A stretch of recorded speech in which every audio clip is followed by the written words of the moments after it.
everyone, and welcome to your time on the mat. Today, all you will need is your mat.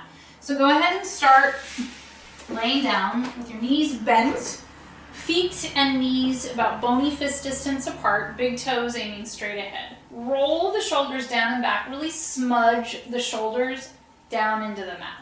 So you're going to do that a couple times. You're going to do an exaggerated shoulder roll and then really push the backs of the shoulders down into the floor, and then as if you're trying to create smudge marks in little lines behind your shoulders. Use those rear delts, but roll them down and back and really try to press them into the mat.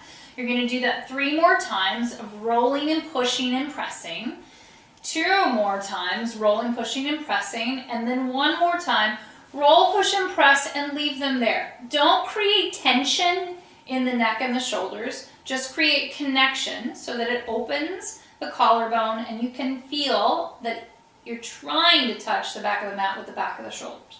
Don't worry about what the forearms do. If they touch, great. If they don't, doesn't matter. From here, inhale to scoop that belly button up underneath the rib cage, high and tight. Inhale to scoop that belly button up underneath the rib cage, high and tight. Keep it there. Pull away from your clothes and then tuck it up underneath the rib cage, okay? So from here, we're gonna do like a Build-A-Bear variation of a build your hundreds. From here, let the arms float, but keep the bend in the elbow and the squeeze down in the armpit. You're gonna start your pumping for your hundreds here. Inhaling and exhaling. Inhaling to scoop that belly button up underneath the rib cage. Exhale to hold it there high and tight. If it calls to you, and you know that it works in your body, you're gonna curl up over the rib cage and allow your head, neck, and shoulders to float. Look out over the knees at about 45 degrees. If it speaks to your body, you're going to bring one knee to your tabletop position, the other one to meet it, and squeeze through the inner thighs. Okay, inhaling to scoop that belly button up underneath the rib cage. Exhale to hold it there high and tight. Maybe you try to extend the legs. Maybe you externally rotate, heels together, toes apart. Maybe you start to see, can I lower those legs down? All of these are acceptable variations, as long as you don't feel any pain in the low back, the neck, and your belly doesn't pooch up. You have to keep pulling that belly button up and underneath the rib cage, high and tight. Inhaling and exhaling. In and out. Inhale and exhale. Last set. Inhale and exhale. Rest and release. So those are most of the variations of hundreds, and any of them are acceptable anytime you get on the mat, as long as it feels connected and strong in your body, okay? From here, hug the knees in towards your chest, rock on up to a seated position, heels together, toes apart. Hands are either underneath the knee creases or at the front of the shins. Press the arms and legs towards each other, meaning push the legs into your hands, pull the hands back into your arms, squeeze down in the armpit, lift the elbows. Inhale to rock back to your shoulder blades. Exhale up to find your balance. Inhale to rock back. Exhale up. Inhale to rock back. Exhale up. Inhale to rock back. Exhale up. Okay, 2 more times. Inhale back. Exhale up. Last one. Inhale back. Exhale up. You're going to work your way back to the mat as gracefully as possible. Hug both knees in towards your chest. Little classical Pilates work here. Extend one leg towards 45 degrees. It could be higher, but no lower. 45. Outside hand on the ankle, inside hand to the knee, hug the knee in. Take an inhale. Exhale to curl up over your ribs, squeeze down in the armpit, lift the elbows, and switch for your single leg stretches. Switch and switch. Really grab that leg, haul it in for a hug. You could reach underneath, but the goal is to get the knee as close to you as possible while curling up as high over the ribs as possible. For 4, 3, 2, and 1. Hug both knees in. Extend the legs as straight up towards the ceiling as they'll go. Doesn't mean they're going to be straight. Reach behind one leg as far up the leg as you can reach. Pull, pull, switch, pull, pull. So again, legs don't have to be straight. You just want to give them a little tug for that hamstring stretch.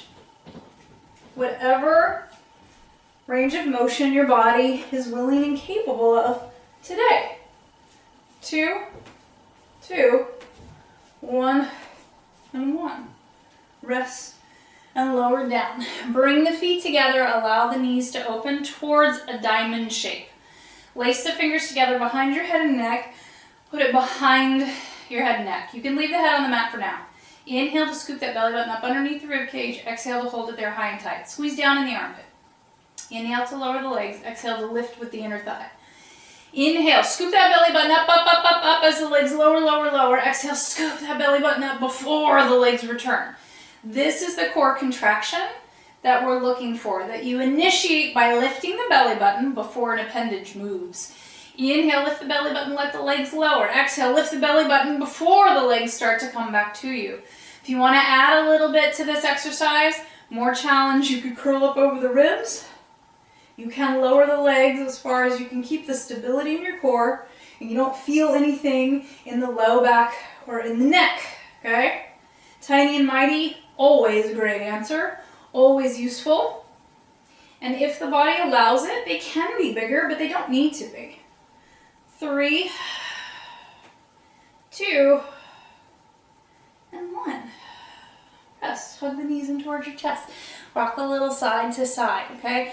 From here, unlace, relace the fingers the weird way. Bring your knees into that tabletop position. Take an inhale to scoop the belly button up underneath the rib cage.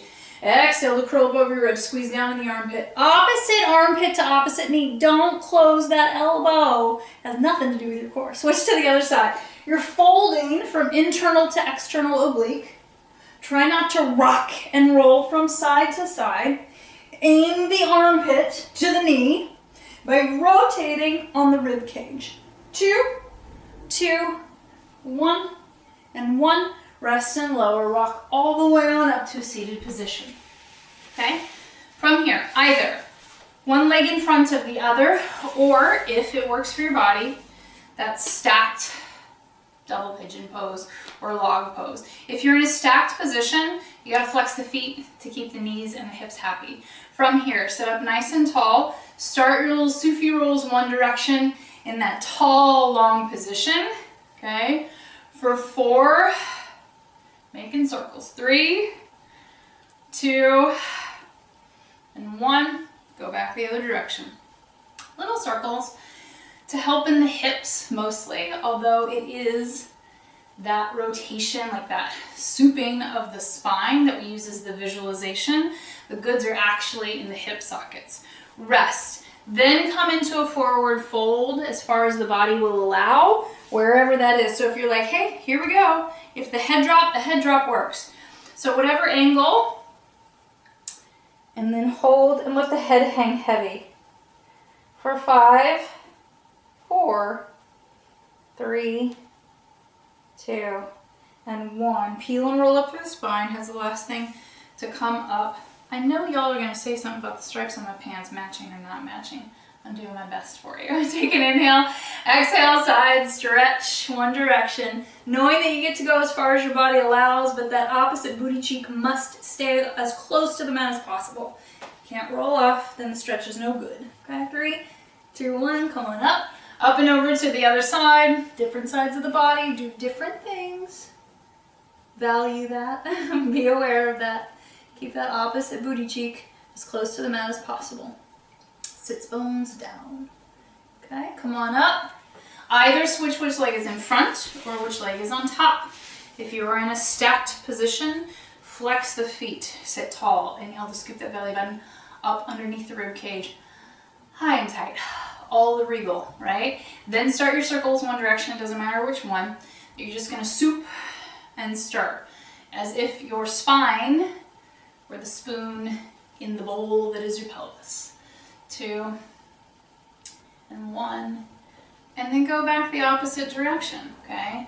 So if you hear some things that are clicking or feel like they stick and you're like, huh, it's just tight muscles, ligaments, tendons, and maybe even the fascia, okay? We can have that discussion on live or in the private Facebook group. Take an inhale, exhale to forward fold. Wherever your body goes is where it goes. We accept it, we value it, we know that it's the right thing wherever it ends up. Stay here and breathe. Try to let the head hang heavy and genuinely try to relax in this position. I hear some of you laughing. For 5, 4, 3, 2, 1. Stack the vertebrae one at a time. Lift the belly button. Let the belly button iron you up to seated. Head's the last thing to come up. Then side stretch one direction, keeping that opposite sits bone, booty cheek on the mat or as close to it as possible. You just don't want it pulling off more. Okay, so again, it doesn't matter where you go, but we need an anchor, which is the sits bone, to get length and stretch in the side body. Up and over to the other side. So again, it's never about trying to do exactly what I'm doing. It's about listening to the cues and honoring what your body is capable of doing today. That's all. It's a practice, and it really is different every day. So make sure that sits bone is heavy, that booty cheek is keeping you grounded, and then let the body stretch wherever it will. Okay, and then come on up through center. From here, come up to kneeling for your lizard. So, one foot lines up with the edge of the mat, pinky to heel.